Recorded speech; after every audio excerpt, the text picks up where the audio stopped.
اللهم صل على محمد وآل محمد. اعوذ باللہ من الشیطان الرجیم. بسم اللہ الرحمن الرحیم. الف لام میم ذالک الکتاب لا ریب فیہ ھدی للمتقین الذین یؤمنون بالغیب.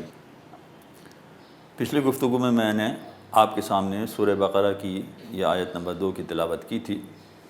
اس میں پروردگار عالم ارشاد فرماتا ہے کہ ذالک الکتاب لا ریب فیہ، یہ وہ کتاب ہے کہ جس میں کسی ریب کی، کسی شک کی گنجائش نہیں ہے. ھدی للمتقین، یہ متقین کی ہدایت کرتی ہے. کون سے متقین؟ الذین یؤمنون بالغیب. اب متقین کی بہت ساری صفات ہیں جو ایک کے بعد ایک بیان ہوئی ہیں، مگر سب سے پہلی صفت یہ ہے کہ مومنین وہ ہیں، متقین وہ ہیں کہ جو غیب پر ایمان رکھتے ہیں. غیب پر ایمان رکھنا اسلام کا بالکل بنیادی عقیدہ ہے. اس کے بغیر کوئی شخص بھی مسلمان نہیں ہو سکتا ہے. غیب پر عقیدہ رکھنے کے مختلف مدارج ہو سکتے ہیں. اگر فرض کیجئے کہ کوئی شخص یہ کہتا ہے کہ میں غیب پر ایمان رکھتا ہوں، غیب کا مطلب ہے کہ اللہ پر ایمان رکھتا ہوں. میں نے وضاحت کی تھی کہ توحید و رسالت و امامت، توحید و رسالت و قیامت، یہ 3 عقیدے ایسے ہیں کہ جس پر یقین رکھتا ہے انسان تو پھر وہ مسلمان کہلاتا ہے. اور یہ تینوں عقیدے ایسے ہیں کہ جو انسان کو آنکھوں سے دکھائی نہیں دیتے ہیں. اب اگر کوئی شخص یہ کہتا ہے کہ ہاں میں غیب پر یقین رکھتا ہوں، یعنی غیب جو توحید ہے، جو رسالت ہے، جو قیامت ہے، اس پر میرا ایمان ہے، چنانچہ میں غیب پر ایمان رکھتا ہوں.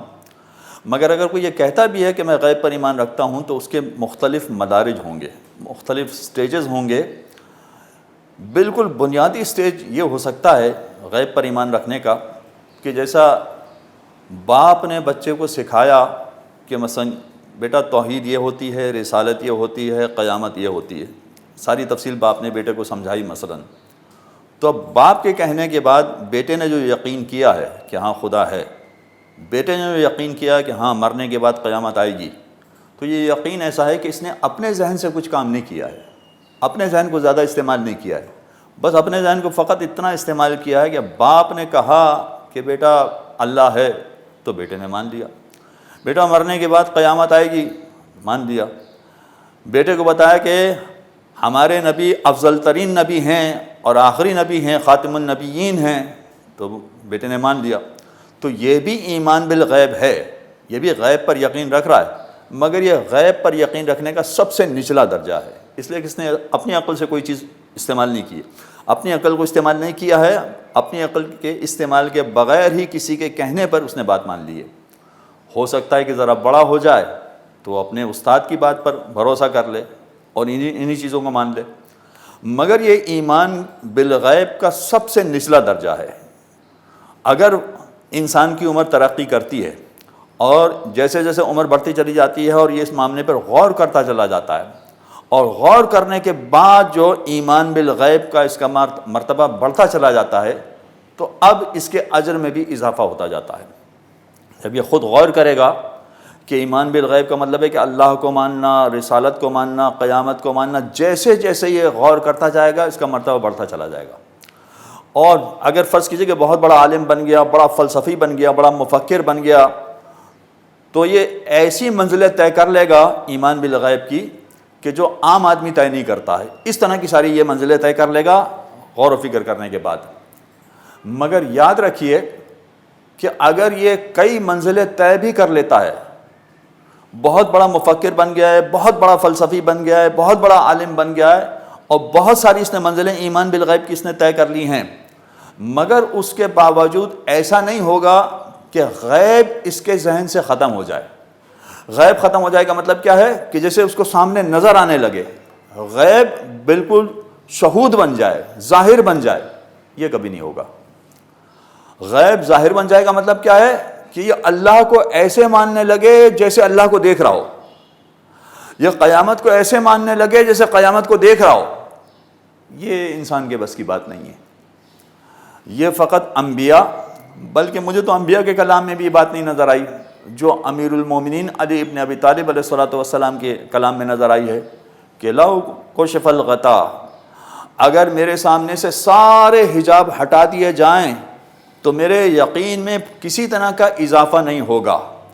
یعنی یہ ایمان بالغیب کی اس منزل پر پہنچ گئے ہیں مولا کہ اب اس کے بعد کوئی منزل ہی باقی نہیں بچی ہے کہ ہم کہیں کہ اب اس کے بعد کوئی دیکھنے والی چیز ہے. یعنی مولا ساری چیزوں کو ایسے دیکھ رہے ہیں جیسے انسان اپنی نگاہوں سے سب کچھ دیکھتا ہے. یہ ایمان بالغیب کی بالکل آخری منزل ہے. تو یاد رکھیے کہ اگر کوئی شخص اس طرح سے ان ساری چیزوں پر غور کرتا ہے اور غور کرنے پر مسلسل غور کرتا چلا جاتا ہے, تب بھی یہ ایمان بالغیب کی آخری منزل تک نہیں پہنچ سکتا ہے. یہ کسی انسان کے بس کی بات نہیں ہے. مسلسل اس کے لیے دروازہ کھلا ہے کہ وہ مزید غور کرے, وہ مزید سوچے, وہ مزید اس معاملے پر تدبر سے کام لے. تو وہ جتنا تدبر سے کام لیتا جائے گا اس کا مرتبہ بڑھتا چلا جائے گا. مگر مرتے دم تک ایمان بالغیب کی منزل باقی رہے گی. پھر بھی کہیں نہ کہیں جا کر اس کو شک و شبہ ہو جائے گا کہ نہ جانے پتہ نہیں میں جس بات کو مان رہا ہوں یہ صحیح ہے کہ صحیح نہیں ہے. تو اگر فرض کیجئے کہ ایسی صورتحال کہیں پیدا ہوتی ہے تو گھبرانے کی ضرورت نہیں ہے.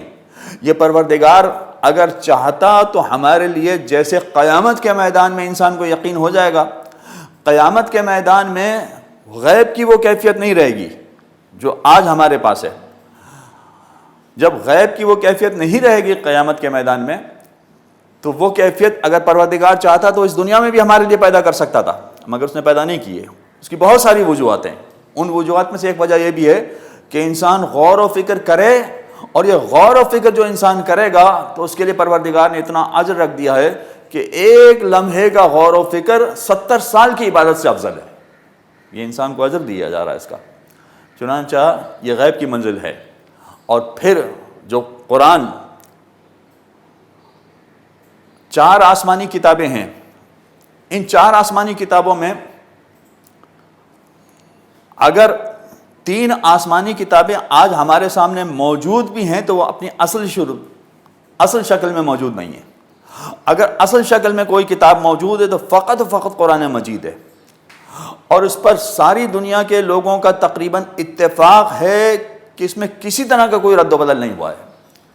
ترجمے اس کو ہزاروں قسم کے ہو گئے ہوں گے, لیکن قرآن کے الفاظ میں کسی طرح کا کوئی رد و بدل نہیں ہے. اور اس پر بھی اتفاق ہے کہ یہ آسمانی کتاب ہمارے نبی پر نازل ہوئی ہے, اور ہمارے نبی نے لوگوں کے سامنے اس کو بیان کیا ہے, اور نسلاً بعد نسلاً اتنے لوگوں نے اس کو یاد کیا ہے یا اتنے لوگوں نے اس کو لکھ لیا ہے کہ اس میں کسی تحریف کی گنجائش نہیں ہے. اب ایسی کتاب, اس کتاب میں اگر پروردگار عالم کچھ باتیں بیان کرتا ہے تو وہ بہت زیادہ قابل توجہ ہیں. مثلا سورہ غافر کی میں آپ کے سامنے آیت نمبر 67 پڑھ رہا ہوں.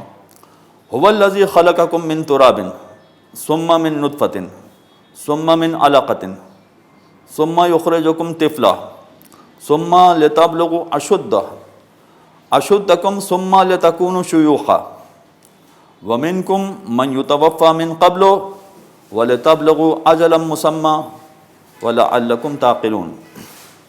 آیت ذرا لمبی ہے. اعلان ہوتا ہے هو الذی خلقکم من تراب, وہ ہے کہ جس نے تم کو مٹی سے پیدا کیا ہے. اچھا, مٹی سے پیدا کیا ہے, اس کے 2 مطلب ہو سکتے ہیں. ایک تو یہ کہ جناب آدم کو مٹی سے پیدا کیا ہے, وہ ہماری نگاہوں کے سامنے نہیں, ہمیں پتہ نہیں. لیکن یاد رکھیے کہ جتنی مخلوق اس دنیا میں آ رہی ہے, جاندار مخلوق کی بات کر رہا ہوں میں, جتنی جاندار مخلوق اس دنیا میں آ رہی ہے, یہ اسی مٹی سے یا تو پیدا ہو رہی ہے یا اسی مٹی سے اپنا رزق حاصل کر رہی ہے. جیسے درخت, پودے, یہ اسی مٹی سے اپنا رزق حاصل کر رہے ہیں. جانور مٹی سے رزق حاصل نہیں کر رہے ہیں, مگر پودوں سے, گھاس پھوس سے اپنا رزق حاصل کر رہے ہیں. گھاس پھوس سے اپنا رزق حاصل کر رہے ہیں. یہ کہاں سے بنا؟ یہ بنا اسی مٹی سے ہے.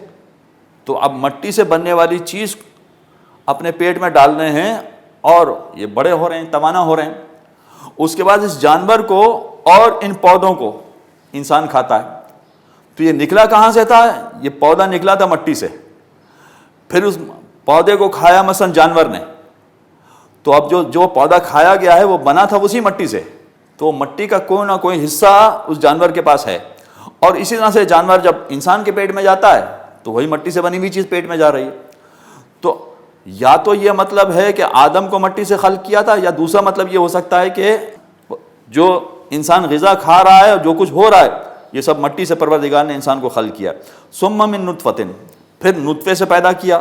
ثم من علقۃ، پھر اس نطفے کا علقہ بنایا یعنی گوشت کا لوتھڑا بنایا، ثم یخرجکم طفلا، اس کے بعد تمہیں بچہ بنا کر اس دنیا سے باہر نکالا، ثم لتبلغوا اشدکم، اس کے بعد یہ ہوا کہ تم ایک طاقتور جوان بن گئے۔ جب طاقتور جوان بن گئے تو اب اگلی منزل کیا ہے؟ لتکونوا شیوخا، اس کے بعد یہ ہوا کہ تمہاری بڑھاپے کی منزل آ گئی، تم شیخ بن گئے، بوڑھے بن گئے۔ اور وَمِنْكُمْ مَن يُتَوَفَّى مِنْ قَبْلُ، کچھ ایسے تھے کہ جن کی وفات بوڑھا ہونے سے پہلے ہو گئی، لِتَبْلُغُوا أَجَلًا مُّسَمًّى، تاکہ وہ اپنی مدت کو پوری کریں، اور اس سے پہلے ہو گیا۔ اور وَلَعَلَّكُمْ تَعْقِلُونَ، آخری حصہ یہ ہے کہ یہ سب کچھ اس لیے بیان کیا جا رہا ہے تاکہ تم غور فکر کرو، عقل سے کام لو۔ اس میں عقل سے کام لینے کی کیا بات ہے؟ عقل سے کام لینے کی بات یہ ہے کہ دیکھیے سارے مراحل پروردگار نے بتا دیے کہ تم مٹی سے پیدا ہوئے، پھر اس کے بعد تمہیں انسان بنا کر اس دنیا میں لایا گیا، اس کے بعد تم جوان ہوئے، اس کے بعد تم بوڑھے ہوئے۔ یہ ساری منزلیں وہ ہیں کہ جو تم اپنی نگاہوں سے دیکھ چکے ہو۔ ہاں، اب اگر ایک منزل ایسی ہے کہ مرنے کے بعد تمہارے ساتھ کیا ہوگا، جب اس کا تذکرہ کیا جا رہا ہے تو یہ ساری منزلوں کو تم نے اپنی نگاہوں سے دیکھ لیا ہے، تو اس منزل کو بھی مان لو کہ مرنے کے بعد تمہارے ساتھ یہ ہوگا۔ تو اگر انسان اس بات کو مان لیتا ہے کہ مرنے کے بعد تمہارے ساتھ یہ ہوگا، تو اس کا مطلب ہے کہ اس نے ایمان بالغیب کی ایک منزل کو طے کر لیا۔ اس طرح غور و فکر کرتے کرتے اگر انسان چاہے تو بہت ساری منزلوں کو طے کر کے اپنا مرتبہ بڑھا سکتا ہے۔ وصلی اللہ علی محمد وآلہ الطاہرین۔ اللهم صل على محمد وآل محمد